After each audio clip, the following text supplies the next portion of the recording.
Muito bem. Então, vamos retomar o assunto aqui. Como eu ia dizendo para você, meu caro, olha só. É um verdadeiro absurdo que procuradorias de fazendas públicas se dediquem a esse tipo de prática. Isso é ato de improbidade administrativa? Claro que é. Mas aí caberia a quem? Caberia ao Ministério Público Estadual, né, se opor a esse tipo de prática nociva, né? Mas o Ministério Público, desculpe, também depende do orçamento daquela pessoa jurídica de direito público. E aí o que acontece? Se houver a inversão da ordem dos precatórios, cabe sequestro. Se eles inverterem a ordem, colocar um na frente do outro lá indevidamente, aquele que foi prejudicado pode pedir o sequestro. Aí sim. Mas eles não invertem não, eles vão na ordem. Você tem um departamento no Poder Judiciário Estadual aqui de São Paulo, chama-se DEPRE, que você vai lá no DEPRE e verifica se o seu precatório está devidamente seguindo a ordem. Os que estão sendo pagos estão na frente dele e ninguém está recebendo antes do que deveria receber.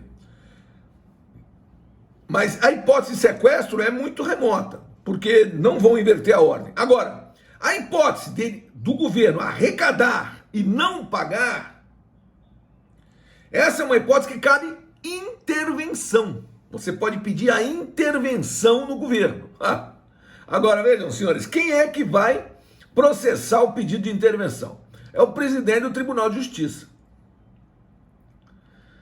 O presidente do Tribunal de Justiça de um estado vai autorizar a intervenção, ou seja, retirar o governador do cargo e colocar um interventor para pagar um precatório, e se esse precatório for pago, ou esses precatórios forem pagos, que ele vai ficar provavelmente sem receber o próprio salário, entendeu? Então é um círculo, olha, é pernicioso. Então existem lá, nos gabinetes dos presidentes dos tribunais do Brasil, pilhas e pilhas de pedidos de intervenção que não são processados. Simplesmente isso. E aí fica todo mundo, aí o Luiz está falando para mim, fica todo mundo pendurado. E é exatamente isso. É isso aí, fica todo mundo pendurado. Então é uma situação extremamente perniciosa, realmente. Então o que existe? E o que existe? Isso, os mecanismos de compensação acabam sendo aperfeiçoados sobremaneira, né? Então eu digo para você que hoje, em relação a tributos federais, sim, a empresa pode compensar, é possível compensar, efetivamente se compensam tributos federais, débitos com créditos. E no âmbito estadual, sim, também podem ser feitas compensações, e no âmbito municipal, também é possível. Só que alguns municípios, o que acontece? Alguns municípios têm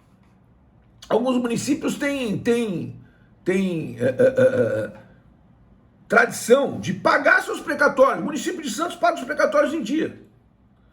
E os municípios, por exemplo, o município de São Vicente não paga ninguém. Aí a gente vai aprendendo certas coisas. Por exemplo, sequestro humanitário. Sabia isso? Existe a possibilidade de você pedir sequestro humanitário. Só que aí foi regulamentado o sequestro humanitário, que o sujeito vai morrer, não vai receber, porque o cara está à beira da morte, pede sequestro humanitário. E sabe quanto é que o cara consegue receber? 14 mil reais. O cara tem um crédito de 5 milhões, mas vai receber 14 mil reais. 14 mil reais. Antes de morrer, porque depois que ele morrer, para os herdeiros, quem sabe dos herdeiros vai receber os 5 milhões lá que o fulano tem para receber. Diga, Fernando. Professor, aquela hora eu falei que não recebe, porque eu tenho um exemplo, eu tenho um amigo meu que ele é produtor de eventos. E ele produziu alguns eventos para a Prefeitura de Itanhaém. E só que ele é contra o PSDB, ele é contra o prefeito, né? Tal, e aí o que acontece? Ele foi meio que perseguido, assim. Não recebeu esse ano, não recebeu os eventos que ele fez no final de ano. E aí ele recebeu como precatória. Ele foi para a justiça, é precatório, né? Precatório, né, professor, que fala? Precatório. Ele foi para a justiça, obteve ganho de causa na ação. Aí vai fazer, eu acho que mais de 10 anos, professor. Ele ainda Pois. não recebeu nada. Professor, antes dessa compensação, por exemplo, ele encerrou essa empresa. Ele tem esse crédito para receber da prefeitura.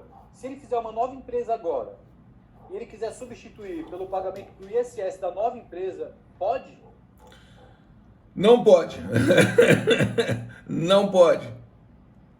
Agora, o que existe, a possibilidade, talvez, tem que analisar caso a caso, o que existe é a possibilidade de uma escritura pública de cessão de crédito, e aí você habilitar outra pessoa. Isso é possível. Agora, não sei como é que ele vai fazer uma escritura pública de cessão de crédito de uma empresa que ele já encerrou. Eu acho que ele não vai conseguir fazer. O máximo que ele vai conseguir fazer é receber na condição de sócio de uma empresa extinta. Então ele vai receber, sim, ele, pessoa física. Ok. Mas eu acho que dificilmente ele vai conseguir fazer a cessão de crédito. Porque o crédito dele ficou complicado. Mas é isso, meu amigo. O sujeito que tem um crédito com a Fazenda Pública é um fica sujeito a chuvas e tempestades, né? E trovoadas. Por isso a compensação se tornou uma forma viável, possível, né, de se receber um crédito da Fazenda Pública. Mas nem por isso se tornou uma maneira fácil. Você vê, o sujeito, depois de transitar em julgado uma decisão, e quando ele quer receber por precatório, mesmo assim ele se sujeita a chuvas e trovoadas. E quando ele vai receber por compensação, ele também se sujeita a ter que se lançar num novo mandado de segurança contra ato omissivo da autoridade que não autoriza a compensação, porque a compensação precisa ser autorizada pela Fazenda Nacional, entendeu? Nos termos da Lei 9.430 de 96, é preciso que haja uma autorização. E eu digo para você, 100% das minhas autorizações aqui nos meus processos, eu obtive através de mandado de segurança. Nunca eu tive uma autorização espontânea. Ah, tá autorizado, pode compensar. Não. Se fingem de mortos. Né? É lamentável isso no Brasil. Né? Lamentável. Mas é o que há. É o que existe. Professor, existem casos famosos de lobistas, especialmente no âmbito federal, que atuam em nome desses grandes credores, né? Vão lá para tentar antecipar esses precatórios, né? Conseguem alterar essas ordens aí. Tem vários casos desse sentido aí. Não, o que existe no Brasil é um comércio, então, também um comércio espúrio, tá, de precatórios. O que acontece? Essas grandes empresas, os precatórios, prestem atenção, precatórios o que são? São esses créditos que algumas pessoas têm contra as fazendas públicas. Então o que acontece? O sujeito tem um precatório, imagine que o sujeito tem um precatório de 100 milhões contra a fazenda do estado de São Paulo. Porque houve uma desapropriação lá do imóvel dele, lá, e ele tem lá esse precatório. Muito bem. O que ele sabe? Ele sabe que ele vai morrer e não vai receber. Então ele vai lá e negocia o precatório. Então existe um mercado negro aí. O sujeito vai e fala assim, chega uma empresa grande dessas aí, uma empresa de auditoria como essas PricewaterhouseCoopers, pega uma KPMG, uma empresa desse porte, e diz assim, olha, eu te compro esse precatório, quer? Agora, quanto você paga? Eu te dou 20 milhões. O precatório do cara é 100 milhões, o cara quer vender por 20? Aí o sujeito fala, pô, é melhor receber 20 milhões em vida do que 100 milhões depois de morto, né? Então o sujeito vai e vende. E aí a KPMG, ou a PricewaterhouseCoopers, ela, evidentemente, ela auditou esse processo para saber se o precatório é bom Precatório sendo bom, o que ela vai fazer com ele? Ela vai negociar esse precatório com seus clientes e esses clientes vão pagar a dívida tributária com esse precatório, entendeu? Ou garantir juízo. Enfim, é um crédito. É um crédito que só vai ser convertido em dinheiro daqui a muitos e muitos anos. Mas para uma pessoa jurídica, pouca ou nenhuma, não faz diferença. Ele pode ser utilizado, por exemplo, com 20% de deságio, 30% de deságio, para pagar uma dívida tributária. Então o sujeito vai lá e fala, olha, eu tenho um precatório aqui de 100 milhões. Eu te vendo por 70 milhões, quer? Entendeu? O sujeito que tem que pagar 100 milhões, pode ser que ele queira, provavelmente. Não, tudo bem, me dá esse precatório aqui. Entendeu? E aí ele vai pegar esses 70 milhões que ele gastou e pagar uma dívida de 100 milhões. Entendeu? Só que a empresa que comprou esse precatório por 20 milhões vai ter um lucro de 50 milhões. Entendeu? Quer dizer? Professor, qual o instrumento dessa mudança de titularidade? Como é que é feito? Sempre escritura pública de cessão de créditos. Você faz uma escritura pública de cessão do crédito. E aí você se torna o credor, no lugar do credor anterior. E aí você vai se habilitar nos autos, entendeu? Você é credor. É simples assim. Eu passo a ser o credor porque eu recebi uma escritura pública de cessão daquele crédito. Isso é negociado, entendeu? Pode ser várias vezes, não tem problema nenhum, entendeu? Só que o grande problema é que aí existem, nesse mercado, existe aquilo que a gente chama de, na gíria, a gente chama de papeleiros. O que são os papeleiros? São esses indivíduos que ficam aí pululando aí, fazendo lobby, etc., negociando com um, com o outro para transferência desses créditos. E aí surgem várias fraudes, né? O sujeito vai e vende o mesmo precatório para 2, para 3, para 10, entendeu? Ou então o precatório é falso, entendeu? O sujeito não auditar, muito bem auditado, ele pode se equivocar, entendeu? Então é um mercado difícil, cheio de pessoas desonestas, é bem complicado mesmo, mas enfim, existe por quê? Porque o Estado, de uma maneira sistemática, não costuma honrar seus compromissos, como deveria honrar, né? Porque, veja, o Estado, ele não é obrigado a pagar, porque se você, veja que absurdo isso, né? Porque uma pessoa, seja ela física ou jurídica, ela pode dizer, eu não vou pagar isso aqui porque eu não tenho dinheiro, simples assim. Eu não tenho dinheiro, nesse momento não posso pagar. O Estado não existe essa possibilidade, porque quando o precatório é formado, vai para a peça orçamentária do exercício seguinte, e na peça orçamentária do exercício seguinte, se houver a arrecadação, é que o Estado tem que pagar. Se não arrecadar, não precisa pagar. Então ele faz o quê? Ele arrecada.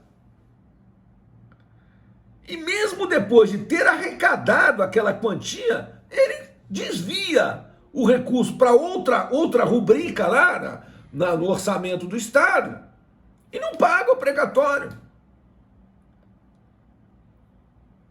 E isso que é o grande problema do Brasil. O problema que tem... é difícil a gente falar que a administração pública é desonesta, mas é exatamente isso que acontece. Você contando isso lá fora para outros países, a gente tem até vergonha. O cara fala, não é possível. Você vai dizer para mim que o governo é desonesto? Lamentavelmente, o governo, no Brasil, o governo é desonesto. Eu tenho acórdãos no meu escritório condenando a fazer a União Federal por litigância de má-fé.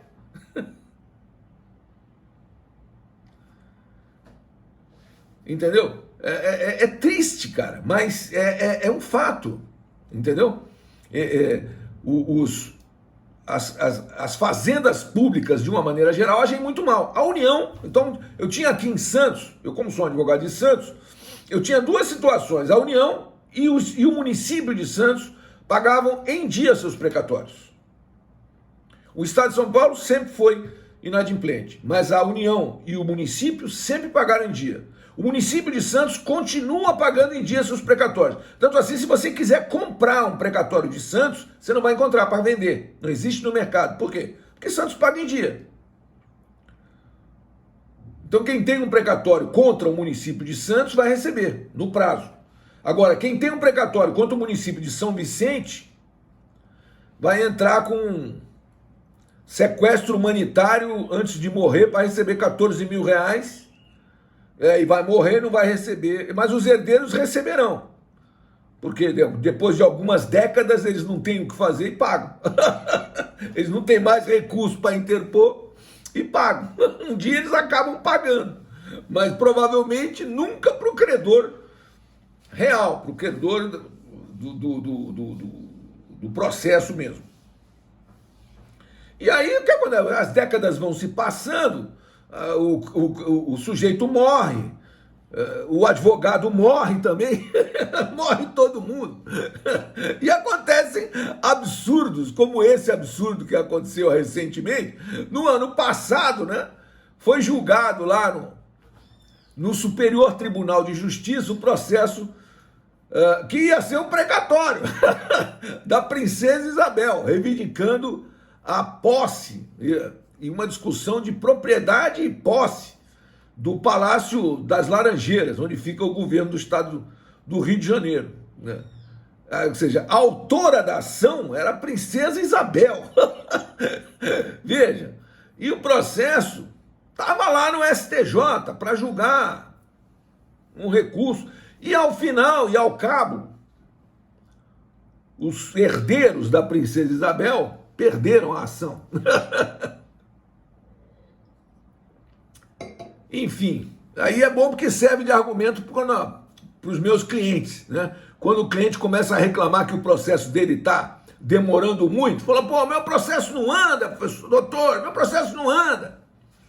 Fala, seu processo não anda porque ele não tem pernas, porque se ele tivesse pernas, ele andaria, né? Agora, tem uma outra questão aí que eu quero colocar para você, é que no ano passado, julgaram da princesa Isabel. Então veja, o teu tá na fila. Fica tranquilo.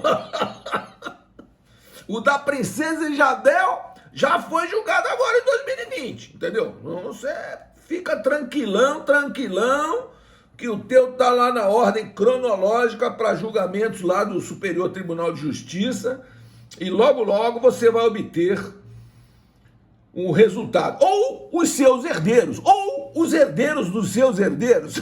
Mas não me venha com delongas, porque os meus prazos eu cumpri. Agora, fazer o processo andar, meu amigo, aí é outra coisa. Que a princesa Isabel, com toda a influência dela, morreu e não viu nada acontecer. Então, senhores, vou encerrar a gravação aqui e abrir para perguntas. Um minuto, por favor.